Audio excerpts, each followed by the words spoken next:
이것만 고쳐도 수익이 입에 오르는 프리랜서의 5가지 치명적 실수. 왜 열심히 일하는데 돈은 안 벌릴까요? 지난 두 영상에서 독립 타이밍과 성공 습관에 대해 말씀드렸습니다. 오늘은 그 반대편입니다. 프리랜서들이 가장 많이 하는 실수, 그리고 그것 때문에 얼마나 큰 손해를 보는지 이야기하겠습니다. 솔직히 말씀드리면 저도 이 실수들을 다 했습니다. 그리고 그 대가로 2년간 최소 3천만 원 이상을 날렸어요. 지금 생각하면 정말 아깝습니다. 오늘 영상은 제 실패담이자 제가 인터뷰한 70명 이상의 프리랜서들이 공통적으로 고백한 내용입니다. 특히 이 실수들은 초보만 하는 게 아닙니다. 5년, 10년 차도 여전히 하고 있더라고요. 놀라운 사실을 알려드릴게요. 한 연구에 따르면 프리랜서의 평균 시간당 수익은 정규직 직원보다 40% 낮다고 합니다. 왜일까요? 바로 오늘 말씀드릴 5가지 실수 때문입니다. 오늘 영상을 끝까지 보시면 여러분은 지금 당장 고쳐야 할 것이 무엇인지 정확히 알게 될 겁니다. 그리고 그걸 고치는 순간 수익이 확 달라질 거예요. 30분 집중해주세요. 이 영상이 여러분에게 돌아갈 돈을 지켜줄 겁니다. 첫 번째 실수, 시간당 단가가 아닌 프로젝트 단가로 계약하기. 첫 번째 실수는 가격 책정 방식입니다. 대부분의 프리랜서가 여기서 손해를 봅니다. 제 친구 김민준 이야기를 들려드릴게요. 그는 프리랜서 개발자로 한 프로젝트를 300만 원에 계약했습니다. 클라이언트가 원한 건 단순한 웹사이트였고 민준이는 이거면 일주일이면 되겠네라고 생각했죠. 실제로는 어떻게 됐을까요? 3주가 걸렸습니다. 클라이언트가 계속 수정을 요구했거든요. 여기 좀 바꿔주세요. 저기 추가해주세요. 계약서에는 수정 횟수가 명시돼 있지 않았습니다. 총 작업 시간은 120시간이었습니다. 300만 원을 120시간으로 나누면 시간당 25,000원입니다. 편의점 알바보다 낮은 금액이에요. 민준이는 그제야 깨달았습니다. 내가 시급 25,000원짜리 전문가였구나. 하버드 비즈니스 리뷰의 2023년 연구에 따르면 프로젝트 기반 계약을 하는 프리랜서의 70%가 초기 예상보다 50% 이상의 추가 시간을 투입한다고 합니다. 결국 시간당 수익이 반으로 줄어드는 거죠. 그렇다면 어떻게 해야 할까요? 3가지 해결책이 있습니다. 첫째, 시간당 단가로 계약하세요. 이 프로젝트는 300만 원입니다가 아니라 제 시간당 단가는 10만 원이고 예상 소요 시간은 30시간입니다라고 말하는 겁니다. 시간이 더 걸리면 추가 비용을 받을 수 있어요.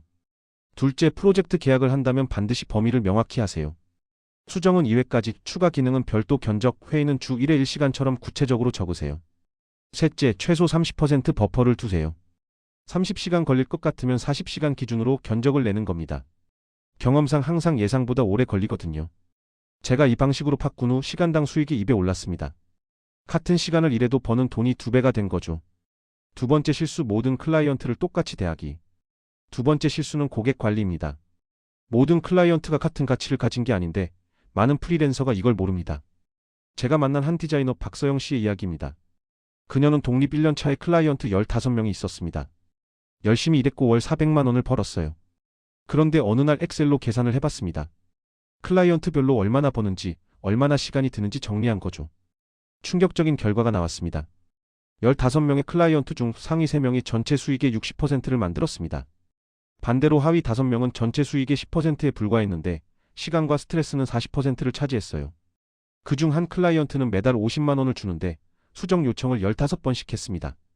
전화도 수시로 했고 밤 11시에 카톡도 보냈죠. 시간당으로 계산하니 2만 원도 안 됐습니다. 파레토 법칙을 아시나요? 80%의 결과는 20%의 원인에서 나온다는 법칙입니다. 프리랜서 비즈니스도 똑같습니다. 20%의 클라이언트가 80%의 수익을 만듭니다. 서영 씨는 과감한 결정을 했습니다. 하위 5명의 클라이언트를 정리했어요. 죄송하지만 일정이 맞지 않아 더 이상 함께 일하기 어려울 것 같습니다라고 정중하게 말했습니다. 그 시간에 상위 클라이언트와 비슷한 새 클라이언트 3명을 확보했습니다. 결과는 어땠을까요? 6개월 후 그녀의 수익은 월 650만 원이 됐습니다. 일하는 시간은 오히려 줄었고요. 맥킨지 2022년 보고서에 따르면 고수익 프리랜서들은 정기적으로 클라이언트 포트폴리오를 재평가한다고 합니다. 최소 6개월에 한 번은 각 클라이언트의 수익성을 분석하는 거죠. 여러분도 지금 당장 해보세요. 클라이언트별로 매출, 투입 시간, 스트레스 지수를 점수로 매기세요. 그리고 하위 20%는 과감하게 정리하세요. 처음엔 무섭습니다. 고객을 잃으면 어떡하지? 하지만 걱정 마세요. 나쁜 고객을 버리면 좋은 고객이 들어올 공간이 생깁니다. 세 번째 실수, 계약서 없이 일하기. 세 번째 실수는 가장 위험한 실수입니다. 바로 계약서 없이 일하는 겁니다. 제 선배 한 분의 끔찍한 경험담입니다. 이정훈 씨는 프리랜서 컨설턴트로 한 스타트업과 일하게 됐습니다. 3개월 프로젝트에 1,500만 원이었어요. 구두로 합의했습니다. 대표가 우리 같은 스타트업이 계약서까지 쓰면 너무 딱딱하지 않아요? 믿고 일합시다라고 했거든요. 정훈 씨는 그래, 스타트업이니까 이해해주자라고 생각했죠. 3개월간 열심히 일했습니다. 보고서도 만들고 전략도 짜고 회의도 수십 번 했어요. 드디어 프로젝트가 끝났습니다. 청구서를 보냈습니다. 그런데 답이 없더라고요. 일주일 후 다시 연락했습니다. 아, 회사 사정이 어려워져서요. 조금만 기다려주세요. 한 달이 지났습니다. 2달이 지났습니다. 결국 그는 1,500만 원을 한 푼도 받지 못했습니다. 법적 조치를 취하려 해도 계약서가 없으니 증거가 부족했어요. 변호사는 승소 가능성이 50%도 안 된다고 했습니다. 소송 비용만 수백만 원이 들 거라고요. 정훈 씨는 3개월의 시간과 1,500만 원의 수익을 날렸습니다. 스트레스로 한 달간 일도 못했어요. 미국 프리랜서 협회의 2023년 조사에 따르면 프리랜서의 71%가 최소 한 번 이상 대금 미지급을 경험했다고 합니다. 그중 계약서가 있었던 경우는 90% 이상 회수에 성공했지만 계약서가 없었던 경우는 30%만 회수했다고 해요. 계약서는 번거롭습니다. 귀찮습니다. 하지만 절대적으로 필요합니다. 해결책은 간단합니다. 무조건 계약서를 쓰세요. 복잡할 필요 없습니다. 다음 내용만 들어가면 됩니다. 프로젝트 범위, 납품기한, 총 금액, 지급 일정, 수정 횟수, 저작권, 계약 해지 조건. 이 7가지면 충분해요. 인터넷에 프리랜서 계약서 양식이라고 검색하면 무료 템플릿이 많습니다. 다운받아서 수정해서 쓰세요. 그리고 중요한 팁 하나 더. 계약서의 지급 일정을 명확히 하세요. 작업 완료 후 30일 이내는 애매합니다. 작업 완료 후 2주 이내 매월 25일 지급처럼 구체적으로 쓰세요. 저는 지금 모든 프로젝트의 계약서를 씁니다. 아무리 친한 사람이어도, 아무리 작은 프로젝트여도 예외 없습니다. 그 후로 단 한 번도 대금 문제를 겪은 적이 없어요. 계약서는 서로를 지키는 겁니다. 클라이언트를 의심하는 게 아니에요. 네 번째 실수, 성금을 받지 않기. 네 번째 실수는 세 번째와 연결됩니다. 바로 성금을 받지 않는 겁니다. 제가 독립 초기에 한 가장 큰 실수입니다. 당시 저는 프로젝트 끝나고 받으면 되지라고 생각했어요. 성금 달라고 하면 클라이언트가 불편해할 것 같았거든요. 한 번은 2개월짜리 큰 프로젝트를 시작했습니다. 금액은 800만 원이었어요. 열심히 했습니다. 중간 보고도 하고 피드백도 받고 순조로웠죠. 2개월 후 최종 결과물을 넘겼습니다. 그런데 클라이언트가 갑자기 태도가 바뀌더라고요. 이건 우리가 원한 게 아닌데요? 퀄리티가 기대에 못 미치네요. 처음 듣는 소리였습니다. 중간 과정에서는 모두 만족한다고 했거든요. 그런데 끝나니까 트집을 잡는 겁니다. 눈치챘습니다. 돈을 안 주려고 하는구나. 결국 협상 끝에 400만 원만 받았습니다. 2개월 일하고 반만 받은 거죠. 나중에 업계 선배들에게 물어보니 이런 일이 흔하다고 했습니다. 일이 끝나면 클라이언트의 협상력이 높아진다는 거죠. 이미 결과물을 받았으니까요. 그 후로 저는 반드시 성금을 받습니다. 보통 총액의 3,050%를 성금으로 받고 나머지는 작업 완료 후 받습니다. 처음에 클라이언트들이 거부할까봐 걱정했습니다. 하지만 의외로 대부분 이해하더라고요. 오히려 당연하죠라고 말하는 사람이 많았어요. 왜 성금이 중요할까요? 3가지 이유가 있습니다. 첫째, 클라이언트의 진정성을 확인할 수 있습니다. 성금도 못 내는 클라이언트는 나중에도 못 냅니다. 성금 단계에서 걸러지는 거죠. 둘째, 리스크를 분산시킵니다. 나중에 문제가 생겨도 최소한 성금은 받은 상태니까 손해가 줄어듭니다. 셋째, 현금 흐름이 좋아집니다. 프로젝트 시작 전에 돈이 들어오면 그 돈으로 다음 프로젝트를 준비할 수 있어요. 영국 프리랜서 협회의 조사에 따르면 성금을 받는 프리랜서는 받지 않는 프리랜서보다 대금, 미지급 확률이 65% 낮다고 합니다. 여러분도 지금부터 성금을 요청하세요. 부담스럽게 느껴진다면 이렇게 말하세요. 작업 시작 전 30%를 성금으로, 완료 후 70%를 받는 게 제 일반적인 프로세스입니다. 일반적인 프로세스라는 표현이 중요합니다. 이건 여러분만의 특이한 요구가 아니라 업계 표준이라는 걸 알리는 거예요. 만약 클라이언트가 거부한다면 그 클라이언트와는 일하지 마세요. 높은 확률로 나중에 문제가 생깁니다. 5번째 실수, 마케팅을 안 하거나 잘못하기. 마지막 5번째 실수는 가장 치명적입니다. 바로 본인을 알리지 않는 겁니다. 제가 만난 한 작가 한지민 씨의 이야기입니다. 그녀는 정말 글을 잘 썼습니다. 10년 경력의 베테랑이었고 포트폴리오도 화려했어요. 하지만 독립 3년 차에도 매달 클라이언트 걱정을 했습니다. 일이 끝나면 다음 일이 없을까 봐 불안했거든요. 왜 그랬을까요? 그녀는 마케팅을 전혀 안 했습니다. SNS도 안 했고 블로그도 없었고 네트워킹도 거의 안 했어요. 오직 소개로만 일감을 받았습니다. 문제는 소개는 통제할 수 없다는 겁니다. 운이 좋으면 일이 들어오고 안 좋으면 안 들어옵니다. 그녀는 3년 차에 전략을 바꿨습니다. 매일 30분씩 마케팅 활동을 시작한 거죠. 링크드인에 주 2회 글을 올렸습니다. 본인의 전문성을 보여주는 글이었어요.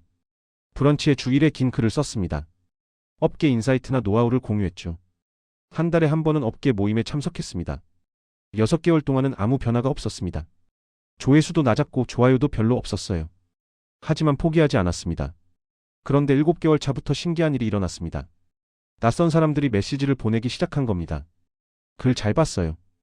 혹시 프로젝트 의뢰 가능할까요? 12개월 후 그녀의 클라이언트 중 60%가 온라인으로 들어온 사람들이었습니다. 더 이상 소개에만 의존하지 않아도 됐어요. 무엇보다 좋은 건 그녀에게 먼저 연락하는 사람들은 이미 그녀를 알고 있다는 겁니다. 포트폴리오를 설득하지 않아도 되고 가격 협상도 수월했어요.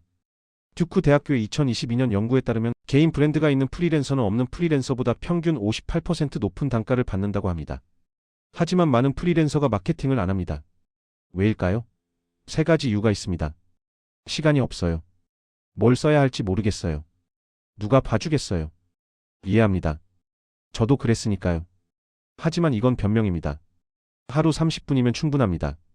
아침 커피 마시는 시간, 점심 후 산책 시간, 잠들기 전 시간을 활용하세요. 뭘 쓸지 모르겠다고요? 간단합니다. 오늘 일하면서 배운 것, 실수한 것, 해결한 문제를 쓰세요. 거창할 필요 없습니다. 오늘 클라이언트 미팅에서 이런 질문을 받았는데 이렇게 대답했다 이런 것만 써도 됩니다. 누가 보느냐고요? 처음엔 아무도 안 봅니다. 저도 처음 6개월은 조회수 10도 안 나왔어요. 하지만 꾸준히 하면 됩니다. 일주일에 2개 내지 3개만 올리세요. 6개월 후에는 분명 달라집니다.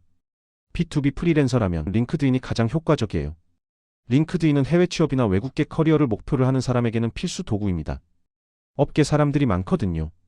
여러분도 오늘부터 시작하세요. 당장 링크드인이나 브런치 계정을 만들고 짧은 글 하나를 올려보세요. 완벽하지 않아도 됩니다. 시작하는 게 중요해요. 3개월만 해보세요. 분명히 변화가 있을 겁니다. 보너스 이 실수들을 고치면 실제로 얼마나 벌까? 자, 지금까지 5가지 실수를 말씀드렸습니다. 이제 실제 사례를 보여드릴게요. 제가 멘토링한 한 프리랜서가 있습니다. 디자이너 최유진 씨 32세입니다. 멘토링 시작 당시 그녀의 상황은 이랬습니다. 독립 2년차 월 평균 300만 원 수익, 하루 10시간 근무, 클라이언트 12명. 하지만 5가지 실수를 모두 하고 있었습니다. 프로젝트 단가로 계약하고 모든 클라이언트를 똑같이 대하고 계약서 없이 일하고 선금 안 받고 마케팅 안 했어요. 저는 그녀에게 6개월 플랜을 제시했습니다. 1개월 차 모든 클라이언트의 수익성을 분석하고 하위 4명을 정리했습니다. 무서웠지만 했어요. 2개월 차 계약서 템플릿을 만들고 모든 신규 계약에 적용했습니다. 30% 선금 정책도 도입했죠. 3개월 차 시간당 단가 계약으로 전환했습니다. 기존 클라이언트에게 다음 프로젝트부터는 시간당 8만 원으로 계약하겠습니다라고 통보했어요. 4에서 6개월 차 링크드인과 인스타그램에 주 2회 포스팅을 시작했습니다. 본인의 작업 과정과 노하우를 공유했죠. 결과는 어땠을까요? 6개월 후 그녀의 월 평균 수익은 550만 원이 됐습니다. 83% 증가한 겁니다.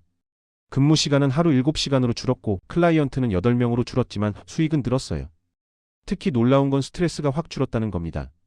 나쁜 클라이언트가 없어지니 일이 즐거워졌대요. 12개월 후인 지금 그녀는 월 700만 원을 법니다. 그리고 향후 3개월치 프로젝트가 이미 확정돼 있어요. 더 이상 다음 달 걱정을 안 합니다. 제가 물었습니다. 가장 큰 변화가 뭐예요? 그녀의 대답입니다. 마음의 여유. 예전엔 항상 불안했어요. 다음 달에 일이 있을까? 이 클라이언트가 돈을 줄까? 그런데 지금은 그런 걱정이 없어요. 시스템이 있으니까요. 여러분도 할 수 있습니다. 한 번에 다 고칠 필요 없어요. 한 달에 하나씩만 고쳐도 6개월 후에는 완전히 달라질 겁니다. 오늘 영상 어떠셨나요? 프리랜서가 가장 많이 하는 5가지 실수를 정리하면 이렇습니다. 첫째, 시간당이 아닌 프로젝트 단가로 계약하기. 둘째, 모든 클라이언트를 똑같이 대하기. 셋째, 계약서 없이 일하기. 넷째, 성금을 받지 않기. 다섯째, 마케팅을 안 하기. 이 5가지만 고쳐도 수익이 2배 오릅니다. 과장이 아닙니다. 실제 데이터와 사례로 증명된 내용이에요. 지금 당장 하나만 골라서 실천해보세요. 가장 쉬운 것부터 시작하면 됩니다. 내일 새 클라이언트와 계약할 때 계약서를 쓰거나 선금 30%를 요청하거나 링크드인이나 블로그에 짧은 글 하나를 올려보세요. 오늘 영상이 도움이 되셨다면 구독과 좋아요 꼭 부탁드립니다. 여러분의 작은 클릭이 더 많은 프리랜서들이 실수를 피하고 성공하는 데 도움이 됩니다. 알림 설정도 켜주세요. 다음 영상에서는 프리랜서 세금 전략을 다룰 예정입니다. 세무사와 함께 준비한 실전 노하우를 공개할 거예요. 댓글로 여러분의 경험도 나눠주세요. 프리랜서로 일하면서 가장 큰 실수는 무엇이었나요? 어떻게 극복하셨나요?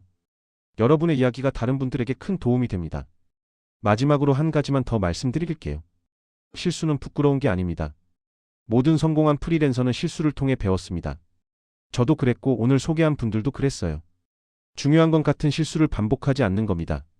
오늘 배운 내용을 내일부터 적용하세요. 한 번에 하나씩 천천히요. 6개월 후 여러분은 지금과 완전히 다른 사람이 돼 있을 겁니다. 더 많이 벌고 덜 일하고 더 행복한 프리랜서가 돼 있을 거예요. 저는 여러분을 믿습니다. 여러분도 할 수 있습니다. 다음 영상에서 더 성장한 여러분을 만나기를 기대합니다. 그때까지 건강하시고 오늘도 멋진 하루 보내세요.